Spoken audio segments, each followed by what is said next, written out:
Welcome to Orleans Outlook. I'm your host, Hannah Hartman, here alongside play-by-play broadcaster Brendan King. And Brendan, it's game 31 here tonight at Eldridge Park, and we've come a long way, haven't we? Sure have. It's gone by in a blink, though. They told us at that broadcasters meeting at the JFK Museum in Hyannis at the start of the year that's going to fly by, and everybody in the crowd was like, oh, what are you talking about? It's 3 months long. And then here we sit on July 17th, and we're wondering where time goes, and we go home in a month, so it's pretty crazy. Absolutely, it's crazy. And the Birds fell last night 11-0, got shut out for the second time all season, but we still had some positive things happen. Brian Miller went 4 for 4, one of the hottest hitters in the league right now. How do you like the way Brian's come along this summer? Well, Brian now has the best batting average on the team and is third in the CCBL in batting average just like that. Surpassed Riley Mahan, which seems like it was impossible to do, and Riley's still batting in the 320s, and that just shows how good Brian Miller has been. He told us, he told us he was in a slump, but it really hasn't been a slump.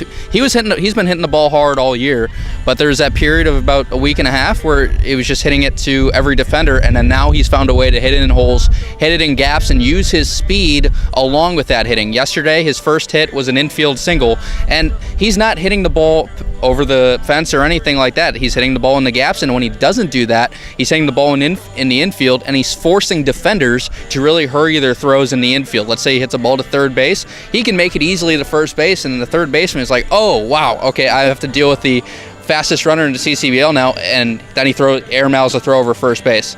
And that's how Brian Miller's getting on base, and that OBP is looking really good as well. Yeah, and Brian, one of the fastest guys on the team, he told me a couple of weeks back that his brother also ran track at UNC, so speed just runs in that family. Now talking about Brian, one of the guys on the Birds who made the All-Star team, the Eastern Division All-Star team. Head coach Kelly Nicholson will be the field manager for that game. Let's talk about our All-Stars. Well, you got 6 All-Stars on this team. It's so well-deserved for these guys who have been working hard. I think one guy that's really going to go underrated in the All-Star game is Ethan Paul. He's a guy that came around, just started working hard, and now we've seen him really move around the infield, be a good first baseman, but a lot of offensive All-Stars, but then you have Joe Ryan, the lone pitcher All-Star on this team. He's been so good all year, and you talk about Kelly Nicholson.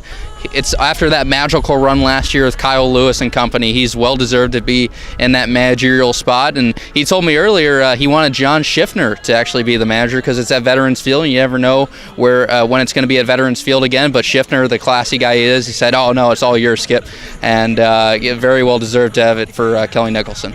Yeah, Kelly Nicholson, very deserving of that spot as he won the Eastern Division last year, and most often the coach that wins the Eastern Division becomes the head coach for the All-Star game. And first pitch here tonight is at 5:30. We talked about Joe Ryan, one of the All-Stars. He'll be on the mound tonight. Thanks for listening.